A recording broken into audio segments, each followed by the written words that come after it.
Hello, this is my channel on YouTube, and I am so happy to see you tonight. Change of direction because I don't feel like getting the chair, so I'm gonna record from the bed. Life After Lockup, Season 3, Episode 33, Dirty Little Secrets. I just watched it taking notes because I'll watch it the first time for entertainment, then I'll go back and watch it and take notes. So the episode opens up with Andrea. It's her birthday, and her friends from Utah are coming to see her and spend time with her. So we open up, she has those little, I think it's called a boa. So she goes to pick up the friends from the airport. She's very, very, I don't want to say sketchy, but she doesn't want her friends to see the inside of her house because her house isn't big. It's not the same like when she was in Utah. I guess it's a little smaller. I guess she's embarrassed of her living conditions, but she goes to pick them up in a limo. They go around Cali, the Star Walk of Fame. They go just riding around, and they go to this place called Randy's Donuts, which is where Snoop Dogg filmed some music video back in the day that I have no idea. But it was just kind of like she was trying to make it seem like she was this fancy Californian woman who is like rich and had the means, and it's like, but you don't, not that I know of. And then when they go back to her house, she doesn't let them come in. But did they sleep in the limo or did they go to a hotel? Because, they're like, are we coming in? She's like, no. And the reason why she didn't want this to happen is because she said her friends are very judgmental. They basically will say, oh, wow, the house is this or the house is that or it's not up to par. And you already heard them. They're saying, especially her black good sis talk about, oh, there was nothing hiding with what she was wearing. Basically trying to say she's showing off her goods. And they're like, oh, she wasn't wearing her Mormon undergarments. That's like mid thigh length. I guess they wear it under all of their clothes. Protection from outside. Like, I mean, doesn't regular underwear protect you? Why is there a special mid-knee length underwear you guys have to wear? But okay. Then we go to Sean. Sean is on his way to leaving when he gets a phone call from Destiny, and he picks up, which pissed me off. He goes to meet with Destiny, which again pissed me off. And she's like, well, I need money, Sean. I was codependent on you, and you took everything from me. And he was like, well, did you think about that before? And it's like, no, she didn't. She didn't. Like, I don't know what the terms and conditions of her car is, but I don't know if he had made it to be that he bought the car for her and she got to keep it, or if it was just like, it was his car and she was just borrowing it. I don't know. Who knows? But yeah, they're meeting up, they're talking, and then he gives her $40 and she snatches it from his hand. And she's like, I don't think Sean knows that I'm talking to somebody else. So why the person you talking to now is not taking care of you, giving you money, and, helping you out? I mean, I guess just talking, but still, like, every time you keep talking about you're talking to somebody else, it's like it seems something might be serious. You can actually see the names of the girls. I think she has Monique, and she has a name on her neck, and it's just like she really has a whole bunch of females' names on her body. And this tattoo right here, like, scribble, scrabble, scribble, scrabble.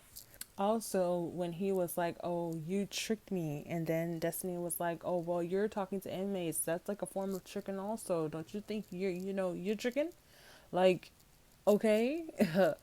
But that was that scene. So then we see Christiana. Christiana is laying in bed next to John, and this made me feel like I don't get, like, so you guys are in the room, but supposedly John is knocked out sleeping, but there's a camera in the house at nighttime. See, the more that's why I don't be watching TV, because then I start feeling like, well, what? Because I'm like,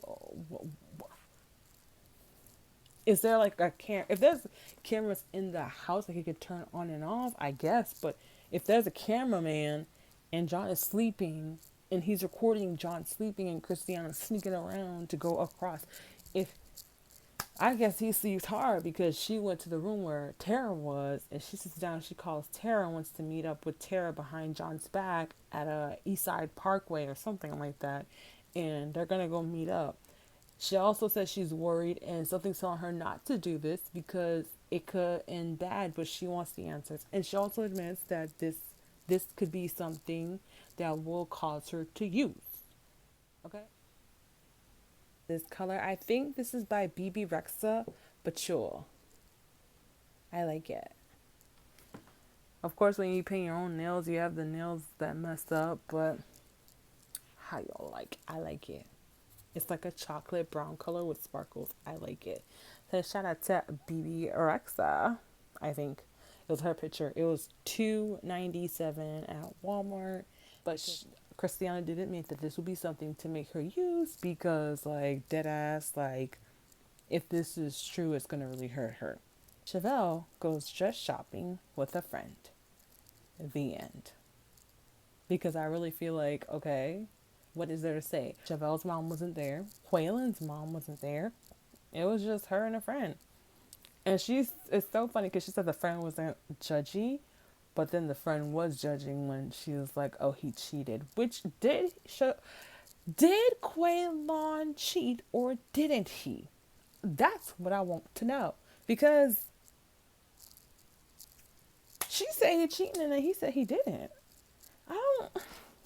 I am confusion. Her crochets made me feel like, ew, is that how the crochet on my head be looking when I do it? Because they were horrible. I didn't like them.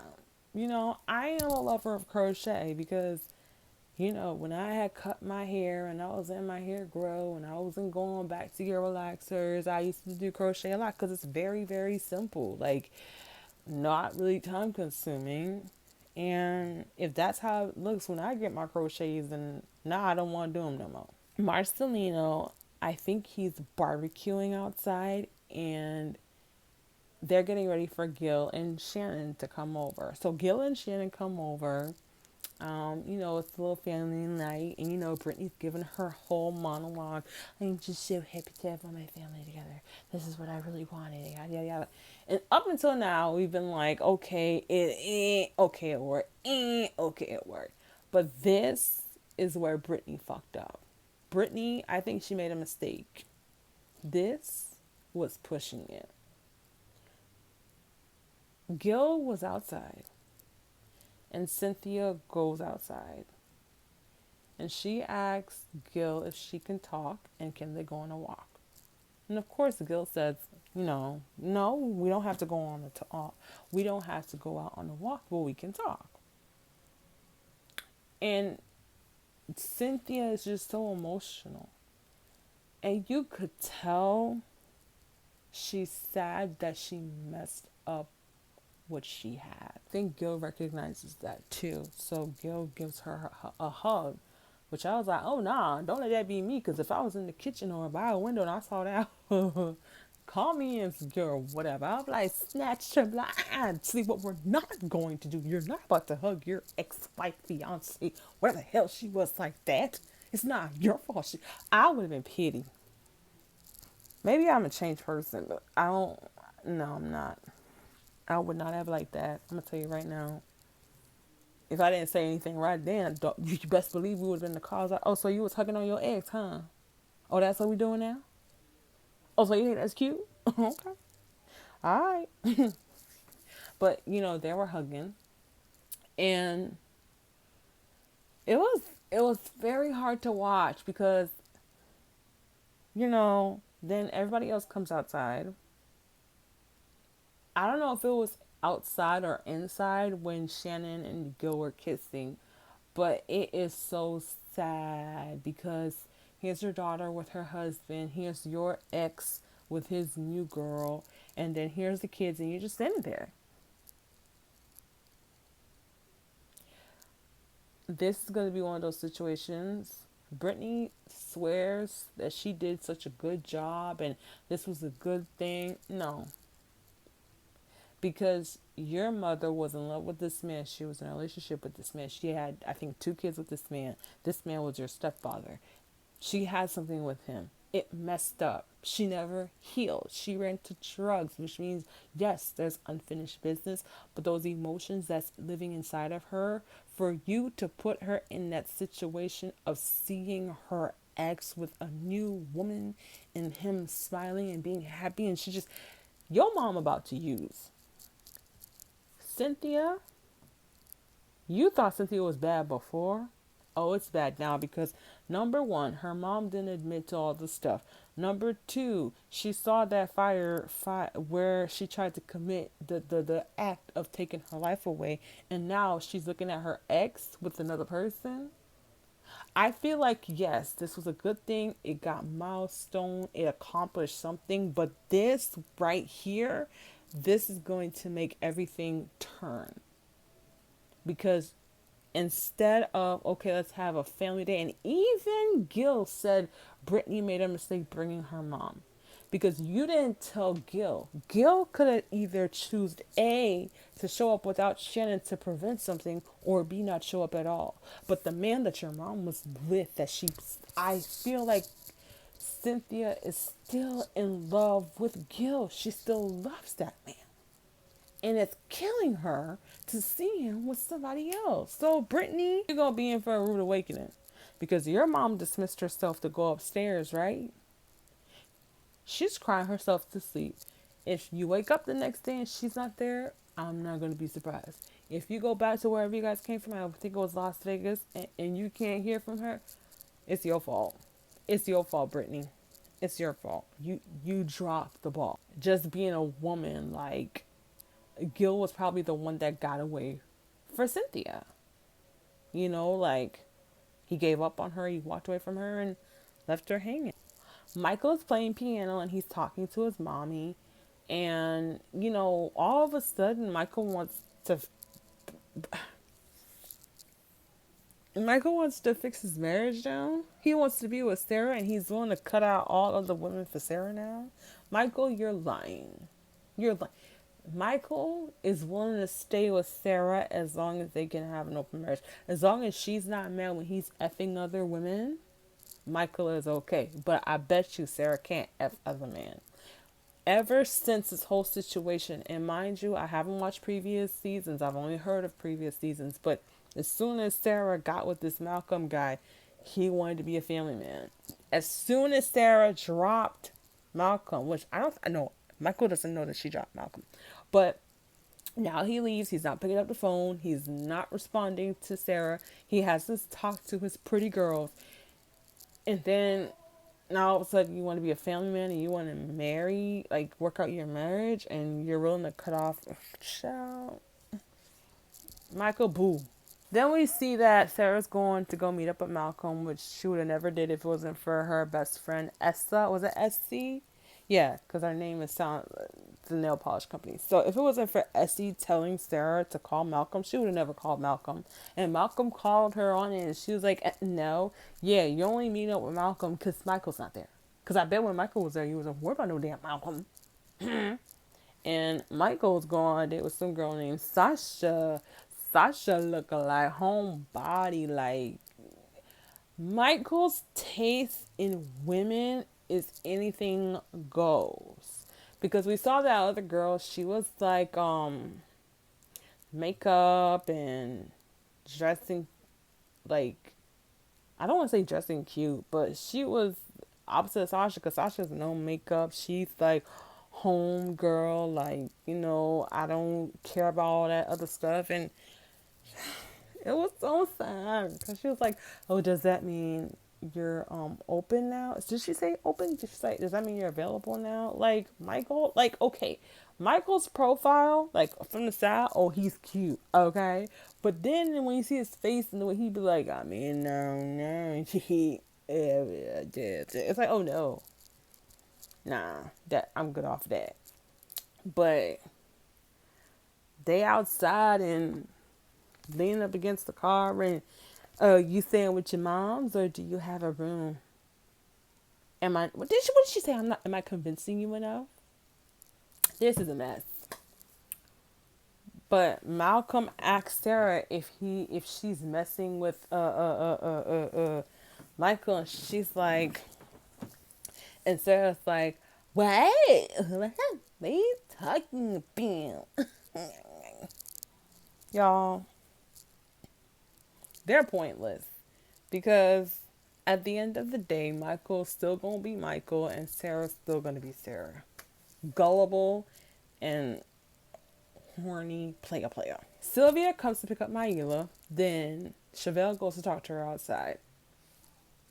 Shavel's phone goes off. There's a notification. It's a text message from Jay. Shavel comes back inside, and Quillen confronts her about it. And Quillen's upset because he feels like Shavel's been putting all this pressure on him, and she's out here talking to people.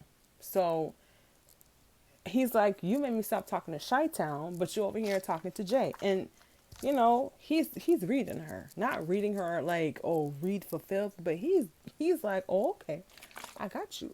I made a note of what they said to each other, which had me cracking up. We wasn't together, Quaylin. What that mean? That had me cracking up because I was with him. What the hell does that mean we wasn't together? When did you and Quaylin break up? Because if you've been with somebody for a while, you know how it goes. We ain't broken up. We just not talking. We probably mad at each other. Like, I'm giving you a little distance. But I don't know. Chevelle is hot in the pants. Because how long was her and Quaylin not talking? Another thing that had me cracking up was when she said, I do talk to Jay. And he said, duh, it ain't no secret. Yo, Quaylin is hilarious because he's coming for, he's on it. Like, we wasn't together. What the f that mean? You got me over here proposing. You got me over here doing all this stuff. And you give me all this pressure. And you over here talking to other dudes. And then you want me to do all of this. But you doing yourself. Whatever Chevelle does is okay. Then he was like, she's like giving him happiness. And then she's like, oh, you guys, I decided to start working out again because this is not who I am. This is a fat girl right here. I was looking at Chevelle, but I'm not like Chevelle because I have really fat thighs and I have calves and ankles. So my body is proportionate. But Chevelle has these skinny chicken legs. Then she has a round belly. It's like her upper part, like she has like my type of arms, maybe a little smaller. I don't think she has big boobs. And she has a round belly. But then she has these chicken legs. So when she was wearing that one piece and she was throughout the episode, I was like, it don't look right. You guys, like I keep saying, I don't know what it is about Chevelle, but she just comes off like, I don't want to say yuck, but she just comes off like a big question mark. Like, huh? She's crying and, Colin's upset. And you can imagine, like, that's like if somebody makes you feel guilty for something you did and is giving you a hard time for what you did. And you're like taking all the blame and they're blaming everything on you, but then they don't see their faults or they're doing something and they're not telling you that they're doing something. Like, don't do that. Don't keep accusing me of doing something, but you're doing the same thing. You went on a date, but okay. The last scene that we see is Sean going to Kelly's house. So Kelly's like, what you doing here? Like, what? Why are you here? What are you doing at my house? Why? Sir, are you lost? Did you get lost or something? Because I don't know why you're at my house. Okay. But Sean goes and he's like, oh, she threw the ring at me. I went to go see her.